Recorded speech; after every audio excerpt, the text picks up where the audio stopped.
Luísa Martins para a gente continuar falando nesse assunto. Boa tarde para você, Luísa. Bem-vinda mais uma vez no 360. Gostaria da sua análise, então, sobre a decisão de hoje.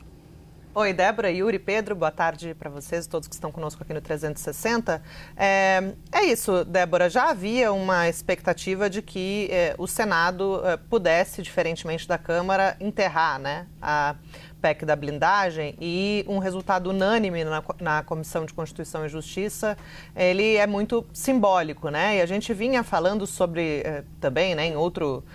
aspecto dessas repercussões, sobre como esse tema vinha sendo discutido nos bastidores do Supremo Tribunal Federal. Porque se houvesse se passasse, né, pelo Congresso Nacional, possivelmente isso seria judicializado na Corte, e isso tem mobilizado, vinha mobilizando, né, as conversas de bastidor aqui na Corte. E a avaliação era de que realmente a PEC da blindagem ela tinha indícios muito claros de inconstitucionalidade. Uma avaliação que até foi compartilhada,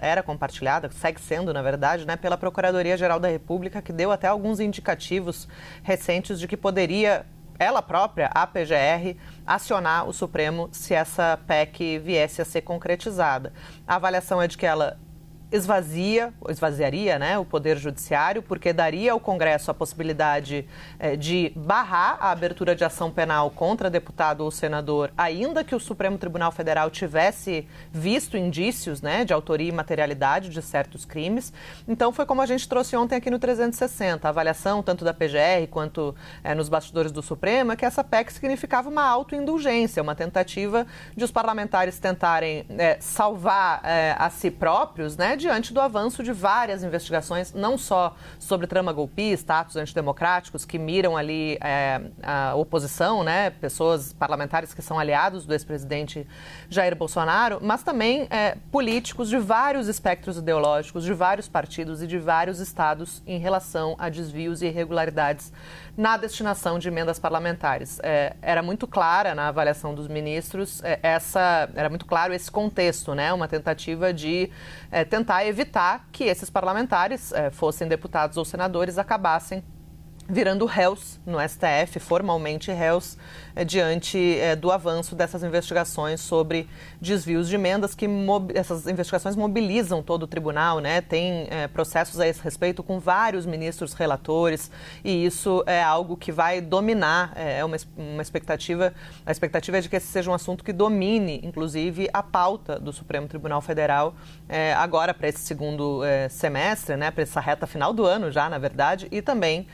para 2026. Então, existia essa avaliação de que violava o princípio da separação dos poderes, porque esvaziava o papel do Poder Judiciário nessa correlação de forças e, além disso, significava uma autoindulgência, como eu disse, que, no fim, também violaria outro princípio da Constituição, isso na avaliação de ministros com quem eu conversei, que é o princípio da moralidade, né, que é também previsto na Constituição e que estaria aí corrompido, por assim dizer, caso essa PEC avançasse e acabasse se concretizando. Para além de todo esse contexto, Débora, Yuri e Pedro, o que me falaram também é que essa rejeição unânime da PEC no Senado, ela fortalece o laço entre o Supremo Tribunal Federal e o presidente do Senado, Davi Alcolumbre. Até o que eu ouvi foi o seguinte: olha, se o presidente do Senado hoje ainda fosse Rodrigo Pacheco, o Supremo tinha certeza que essa PEC não passaria pelo Senado. Davi Alcolumbre deu sinais nesse sentido, havia dado sinais nesse sentido, mas não tinha ali uma confiança